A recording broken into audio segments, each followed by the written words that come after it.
Welcome to Class Time, your daily classroom for CSEC and CAPE subjects. It's now time for CSEC English language. I am Ardeen Virtue, and before I get into today's objectives, let me ask you students, how are you doing? Because I am not doing so well, and I am sensing through the screen that you are stressed. Mother is stressed, dad is stressed, my baby brother is stressed, my sister, everybody is stressed. And you're having a chicken little moment. The sky is falling and I cannot be bothered. Okay, keep calm. Don't panic. Let us say the Lion King mantra, Hakuna Matata. I know that it's trying times and you have challenges left, right, and center. But guess what? God is good, oh. Let me use my African intonation to send you some energy through the TV screen now. You woke up this morning now, you can see and you can walk around and you had some tea to drink. Or you may have gotten a full breakfast. Give God thanks. It could have been so much worse. So guess what? Let us collaborate and problem solve. Huh? Don't reside in frustration, man. You can do it. Now, I am very happy that I am here with you today so we can look at our lesson topic, which is setting. So you know what's the focus? Of course, story writing. All right. Let us look at today's objectives. The first one is we want to organize and sequence ideas to communicate emotional and imaginative interpretations of experience. We also seek to recognize the various literary devices and their contribution to meaning and demonstrate an ability to interpret at various levels, that are used in creative works. And finally, we want to practice how to use language, to create tone, mood, register, code, and style appropriate to particular situations. And these objectives were, of course, taken from the CSEC syllabus. So in a nutshell, we are going to focus on how to develop the setting of a story to ensure that it appeals to your readers. The setting should be related to other elements of the plot. And you should also create mood, draw your readers in, all right? Now, a very important point to note. CSEC marks as part of content and relevance of the story, the storyline, plot, and action structure, which includes special focus on the development of setting. Therefore, bear in mind that the examiner will determine if the setting is established to clearly indicate where and when the action takes place. All right? Now, before we delve into the content of the lesson, I am going to do an introductory activity. And I want for you to watch the role play. I'm just going to do one since I had to give you a little pep talk at the start of the class. So instead of two, I am going to do a role play. And you're going to place this particular character in a setting. Where would you find this person? And who do you think this person is anyway? All right, so watch it carefully. Let's go.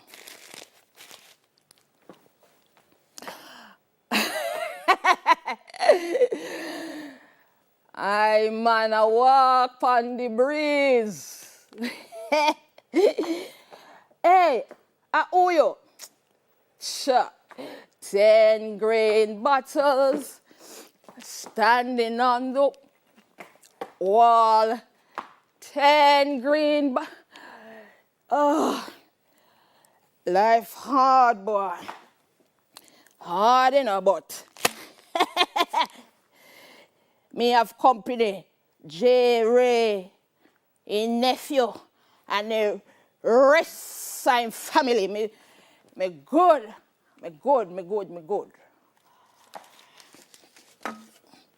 And scene. All right. Who was this person? And in what context would you place him? Of course, I was dramatizing a man. I hope you picked that up. Where would you put this individual? All right? So you recognize it's a drunkard. Yes? I wonder if you automatically thought in the bar. Or did you come up with an out-of-the-box thinker?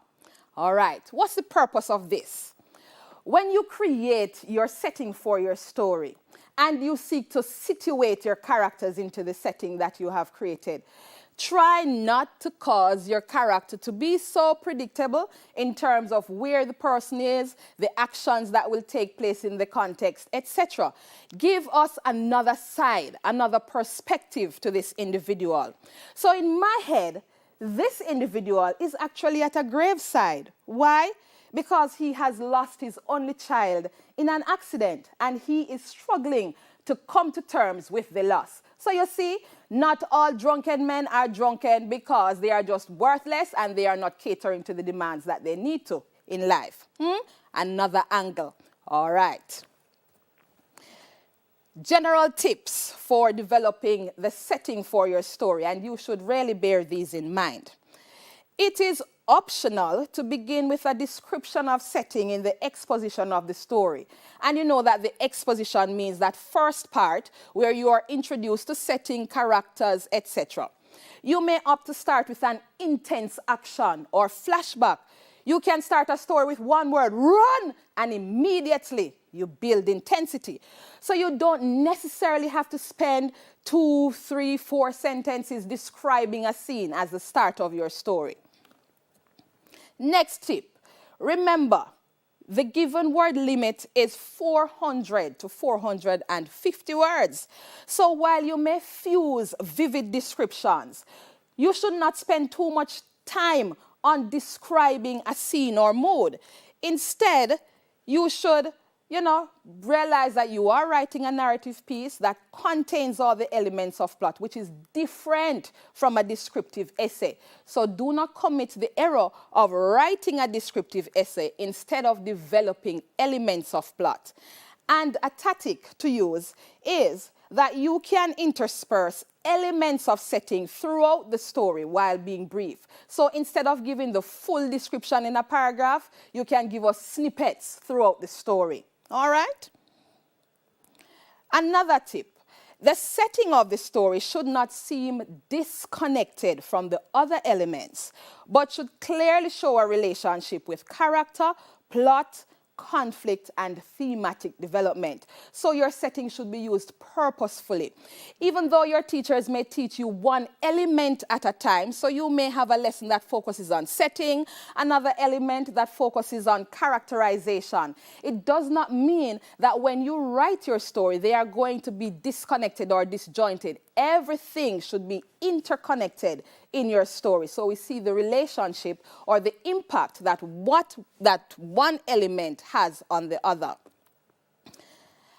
And very important, show, do not tell. Yes? So apart from employing strong verbs, adverbs, and descriptive words, you can fuse figurative language to give your expressions layers of meaning.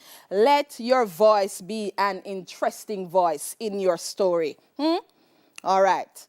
And pay attention to this one, too.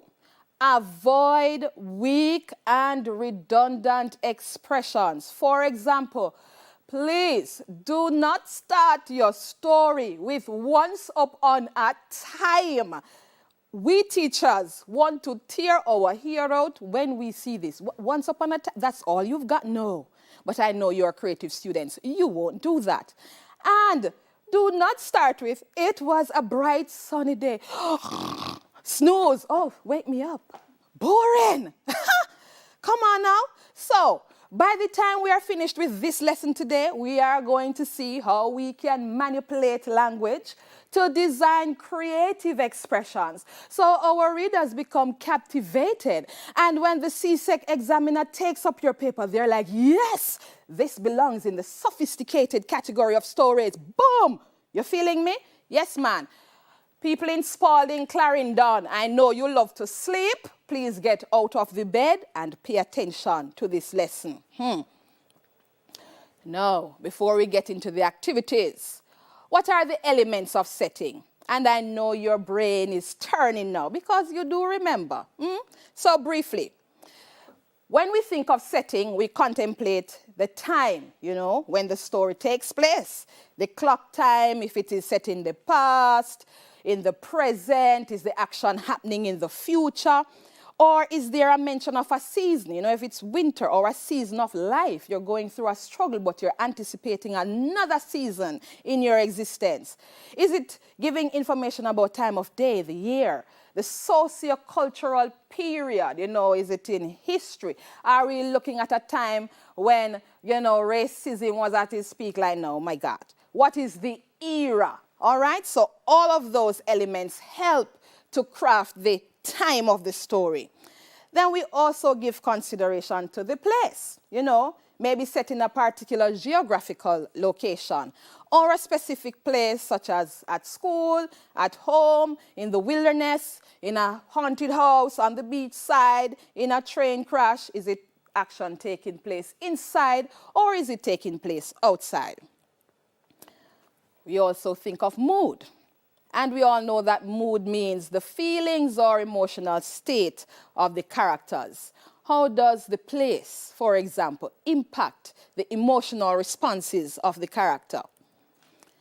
And finally, we think of atmosphere, weather conditions, you know. It's a bright sunny day, yes, but we don't have to say it like that. So we think of if it's sunny, it's raining, what is happening? Are we going to use rain as, you know, pathetic fallacy because there is a character in the story who is experiencing a despondent time and we want to compare what is happening on the outside with what is happening on the inside of the character? Feeling that technique? Yes, man. All right. Now, your first task, or is it your second? You are going to identify the elements of setting in the following extract. So I have an extract for you. I want you to pay attention to it carefully and identify the elements of setting. After you have identified the elements, we will transition into analyzing how these elements of setting are created effectively in the extract. I will read the extract for you. The heavy raindrops that pelted against our galvanized roof evoked a groan and an extended sigh. I slowly forced my eyes open because I wanted to delay my having to confront a harsh reality. I snuggled tightly into my thin sheets because the draught from the rain escaped through the crevices of the board walls. As my eyes surveyed the room, they lingered on an application form I carefully placed in a plastic folder to prevent it from any unforeseen leaks, which sometimes happened when it rained. Today, my heart was set on two things: praying and doing well on a scholarship exam for which Miss Blake recommended me. I knew I had to do well because gaining the award was my ticket into a secure future. I abandoned my bed while managing not to awake my two younger sisters who were still deep in sleep. Though the cold floors numbed my feet, the warmth in my heart and determination fueled my steps. Could you imagine this scene? I hope so. All right, now, try to identify the elements. What is the time? What's the place? What is the mood, or what are the moods that you have detected? Atmosphere? And tell me, did you get any access into the social setting? Yes, man, I'm hearing you bright students down there. Yes. All right, one at a time. Remember I said I do not accept chorus answers. I'm feeling your passion. All right, keep calm. One at a time now. So, time.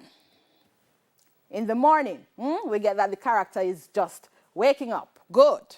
Place, where is the action happening? At home, but more specifically where? Bedroom. Good. Mood or moods. We could sense determination and hope. All right, but did the story start with on that kind of note? Was it that the first note, the first mood, I should say? Think about that. We're going to look at that later on in the lesson. Atmosphere, it's raining outside and it's cold. And the social setting. Character is from we could say a lower stratum of society, right? Because we get an idea of the poverty, You know, the draft coming through the cracked walls, the character is sharing a room with two other siblings, etc. All right? Now, we are going to see how this writer manipulated the use of figurative language to color the story and add layers of meaning to make the setting more interesting. So, one of the techniques that you can use, of course, is to fuse imagery into your story. And we know that there are different types of images, right?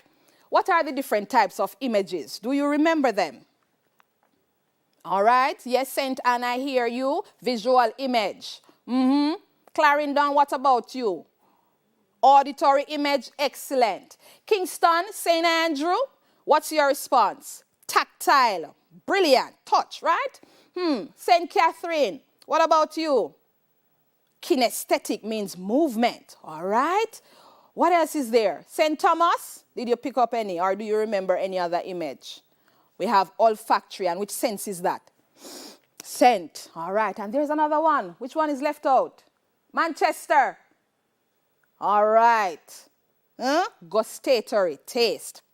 Y'all are doing so well. I'm so proud of you right now. All right. Now let us see which of these images were used in the story, in the extract of the story. We have auditory image. For example, the heavy raindrops pelted against our galvanized roof. The heavy raindrops that pelted against our galvanized roof evoked a groan and an extended sigh. All right. Now, immediately, we get the idea that the narrator is not in the best of mood. She doesn't feel inspired, right? For some people, raindrops pelting against a roof is very calming, but that's not the mood that is being created here. And we also have visual image. We can see the crevices in the wall, the application letter that is spoken about, and we see the sisters sleeping. So all of these images combined give us an idea of how the place looks, what is the condition, etc. We also have tactile image. I snuggled tightly into my thin sheets because the draft from the rain escaped through the crevices of the board walls. We get movement. You know, she's pulling her covers tighter because it's cold. And then we have the narrator getting out of bed, feeling the coldness of the floor, and we get that her steps were fueled. So we get the impression of her walking, or we can see it. Kinesthetic image, like I said, we get movement, all right? And there is also a metaphor. Gaining the award was my ticket into a secure future. So which two things are being compared in this example? Award and ticket, you know, being successful in the scholarship exam, and ticket that we associate with a journey, moving from one place to the next, a vehicle that transports you. So winning the scholarship would transport her to a different type of life, a secure future where she is more comfortable, where she can afford comfort. Good? And then we have the warmth in my heart and determination fueled my steps. What two things are being compared in this metaphor? All right, so the warmth that she feels, the motivation and the determination are being compared to what? Gas, petroleum, fuel. It propels her forward. She's inspired. She wants to achieve a goal. Now, when you write your setting or you decide to focus on time, place, mood, atmosphere, you do not have to rely on literal language. As a matter of fact, you should not only rely on literal language. You should allow your readers to become absorbed into your story, and you give them the opportunity to infer interpretations so that your readers can become actively involved and they can be pulled in through your expressions. I hope you're following. And there's another technique, the use of contrast. And what you will realize is that these expressions are loaded. Within a particular example, you can identify more than one figurative example. So contrast we get in I slowly forced my eyes open because I wanted to delay my having to confront a harsh reality. I snuggled tightly in my thin sheets because the draft from the rain escaped through the crevices of the board, of the walls. And we have this image being contrasted with, I abandoned my bed. So at one point, she didn't want to get up, but at the next, she's up, she's out of bed. And do you notice the economical use of expression? Instead of saying, she decided to get out of bed. So many words. Remember, you have 400 to 450 words. So it is very important for you to use precise language well so that you can shorten, right, your expressions. So instead of saying, she decided to get out of bed, I abandoned my bed. And we get the sense of the relationship that she feels with this bed. It's a space of comfort for her, in a sense, but she had to leave it. Yes? We have another example of contrast. Though the cold floors numbed my feet, the warmth in my heart and determination fueled my steps. And remember, we identify this same example as an example of kinesthetic energy, and it could also be tactile because we are feeling, we're touching the floors. So the coldness, and then this coldness somewhat becomes symbolic, the hardship, contrasted with the warmth that she feels, the determination that she feels. In spite of her living in this scene, living in this setting, in spite of her being a part of this social class, you know, she has the wherewithal, the energy, the passion to achieve something greater. And there we have the contrast. Now let's talk about effectiveness of the figurative language. Why is it that we should even bother ourselves to fuse figurative language when I can just state what I want to state on the surface? Come on now. Remember that the examiners will be marking you specifically for use of language. And if you're stuck at grade 1 language is to and are, and some grade 1 students are much more brilliant than that, then you know that your story will not be considered sophisticated. Your language has to be colorful. It has to have depth. All right. So let's look at how the figurative language functioned to create an interesting setting. So the writer employs imagery to show the reader, not tell. For example, instead of the narrator stating the girl is poor, the imagery is used to describe her room, which allows us access to her socioeconomic status. And another point, the examples of figurative language, such as contrast, add, like I've been saying, depth of meaning and interest to the narration. So we have the contrast again. Instead of saying she was cold and weary and she was uninspired and so on, and suddenly she had energy. Realize how it is expressed. Cold floors numbed her feet, but in spite of this numbness, she found enough energy to propel herself to get out of bed and aiming to achieve that scholarship. All right? Now it's practice time. I don't know how many of you were thinking that you are going to come to my class and not have something to do. Application time, yes. What I want you to do is, in one sentence, you're going to use figurative language to convey a truck driver who feels happy with being at work. So we are going to situate this truck driver at work, wherever work is. The visual you see on the screen is just an inspiration. You don't have to capture everything in it. It's supposed to stimulate your creativity and your thought process. So we have the truck driver, and what is he doing? He's skipping. All right. Now I give you a few seconds to write your sentence. Figurative language that helps us to realize how this truck driver is impacted by his work situation, his setting. I hear the brains working. Saint Elizabeth, please put the melon down and focus. I'm seeing you. Write your sentence. 5 seconds, and then we discuss. All right. Yes. Now, what did you come up with? I hope they are interesting, you know. As a matter of fact, go on the comments page and type in some of your responses. Yes, man, those of you who are watching on YouTube and elsewhere, go and type your responses. When class is over, I'll be checking your work and make sure your expressions are interesting. Okay. Instead of saying, being at work makes Patrick feel like he wanted, or made Patrick feel like he wanted to skip, you could give a more interesting expression, such as the one below. I mean, being at work made Patrick feel as if he wanted to skip. Really? No. Huh? All right. A more interesting one. The thunderous sound of the mechanical beast. Boom! I love it already. Yes. Okay, I'm calming down right now.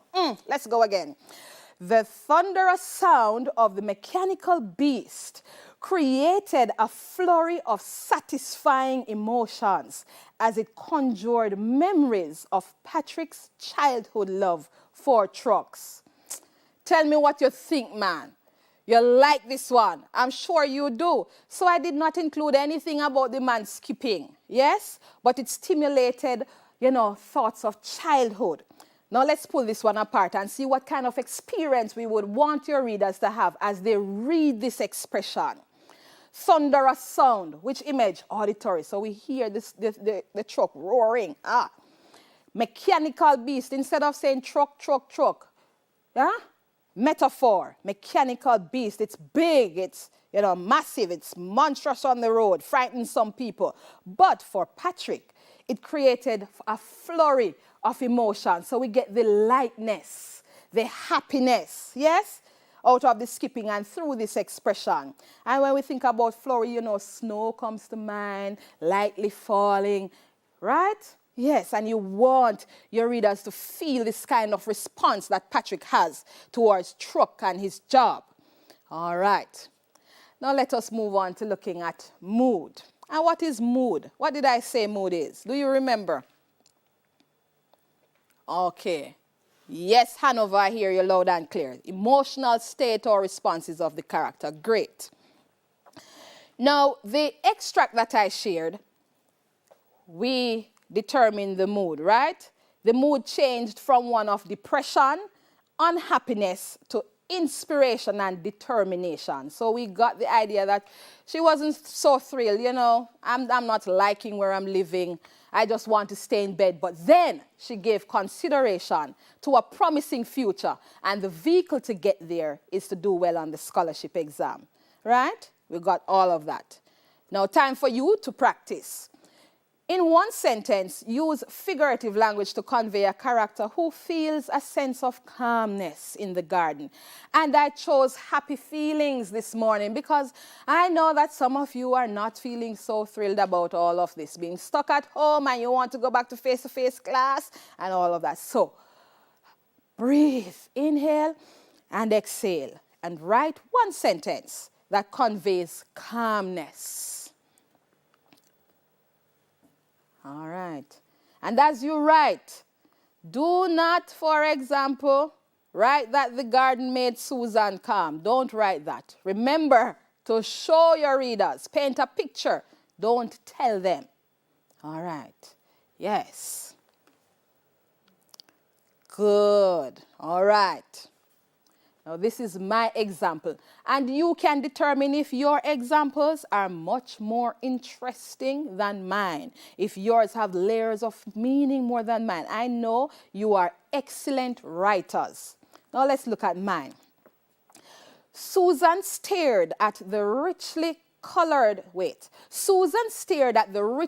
purpled lilies, whose fragrance tranquilized her to the point she forgot about her worries.